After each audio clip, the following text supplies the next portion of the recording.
ನರೇಗಾ ಯೋಜನೆಯನ್ನ ಅತ್ಯುತ್ತಮವಾಗಿ ಅನುಷ್ಠಾನ ಮಾಡಿದ ಪಂಚಾಯತ್ ರಾಜ್ ಸಂಸ್ಥೆಗಳು ಮತ್ತು ಅನುಷ್ಠಾನ ಇಲಾಖೆಗಳಿಗೆ 2023-24ನೇ ಸಾಲಿನ ನರೇಗಾ ಪ್ರಶಸ್ತಿ ಪ್ರದಾನ ಸಮಾರಂಭವನ್ನು ಬೆಂಗಳೂರಿನಲ್ಲಿ ನಡೆಸಲಾಯಿತು.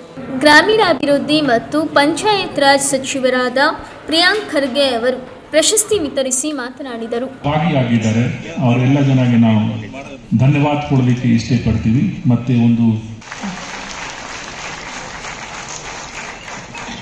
ನಮ್ಮ ಮುಂದಿನ ಪುರಸ್ಕಾರ ಎಂಪವರ್ಮೆಂಟ್ ಪ್ರೋಗ್ರಾಮ್ಸ್ ಆಗಿದ್ರೆ, ಇನ್ನೊಂದು ಕಡೆ ಅಸೆಟ್ ಕ್ರಿಯೇಷನ್ ಪ್ರೋಗ್ರಾಮ್ ಕೂಡ ಆಗ್ತಾ ಇದೆ. ಇವತ್ತು ತಾವೇ ಯೋಚನೆ ಮಾಡಿ, ಇವತ್ತಿಲ್ಲಿ ಕುಂತಿರುವಂತ ಜನರಿಂದ ಒಂದಲ್ಲ, ಎರಡಲ್ಲ, 5 ಅಲ್ಲ, 10 ಅಲ್ಲ, 17 ಲಕ್ಷ ಹೆಚ್ಚಿನ ಆಸ್ತಿಗಳನ್ನ ನಾವು ಸೃಜನೆ ಮಾಡಿದ್ದೇವೆ. 17 ಲಕ್ಷ ಆಸ್ತಿಗಳು ಗ್ರಾಮೀಣ ಮಟ್ಟದಲ್ಲಿ. ನೀವು ಇದು ಯಾಕೆ ಹೇಳ್ತಾ ಇದ್ದೀನಿ ಅಂದ್ರೆ, ಅದು ಈ ಅಂಕಿಅಂಶ ನಮಗೆ ತಲೆಯಲ್ಲಿ ಕೂಡಬೇಕು. It is because of you. ನಿಮ್ಮಿಂದ ಆಗಿದ್ದು. ನೀವಿರ್ಲಿಲ್ಲ ಅಂದಿದ್ರೆ ಸರ್ಕಾರ ಈ 17 ಲಕ್ಷ ಏನು ಆಸ್ತಿ ಸೃಜನಕ್ಕೆ ನಾವು ಗಮನ ಕೊಡ್ತಾ ಇರಲಿಲ್ಲ. ನಮ್ದೇನಿದ್ರು ದೊಡ್ಡ ಯೋಜನೆ, ಕಲ್ಯಾಣ ಪಥ, ಪ್ರಗತಿ ಪಥ, ಮಲ್ಟಿ ವಿಲೇಜ್ ಸ್ಕೀಮ್ ನೋಡಬೇಕು.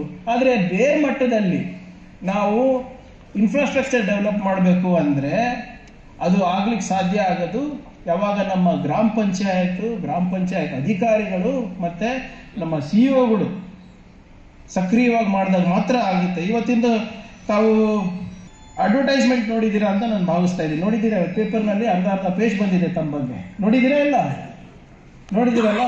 ಇದರಲ್ಲಿ ನೋಡಿ, ಇದು ತಾವು ಮಾಡಿದಂಥ ಕೆಲಸ. 1869 ಕೂಸಿನ ಮನೆಗಳು ಸ್ಥಾಪನೆ ಮಾಡಿದ್ದೀರಾ. 10,896 ಕೆರೆ ಅಭಿವೃದ್ಧಿ ಮಾಡಿದ್ದೀರಾ. ನೀವು 3,184 ಕಿಲೋಮೀಟರ್ ರಸ್ತೆ ಅಭಿವೃದ್ಧಿ ಮಾಡಿದ್ದೀರಾ. 3,395 ಶಾಲಾ ಅಭಿವೃದ್ಧಿ ಕಾಮಗಾರಿಗಳ ಅನುಷ್ಠಾನಕ್ಕೆ ತಂದಿದ್ದೀರಾ.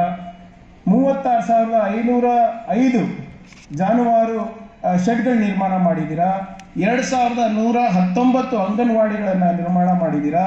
500 ಗ್ರಾಮಗಳಲ್ಲಿ ಬೂತ್ ನೀರು ನಿರ್ವಹಣೆ ಮಾಡಿದ್ದೀರಾ. ಒಟ್ಟಾರೆ 55 ಲಕ್ಷ ಜನರು ಇವತ್ತು ಇದರ ಲಾಭ ಪಡೆದ್ಬಿಟ್ಟು 17 ಲಕ್ಷ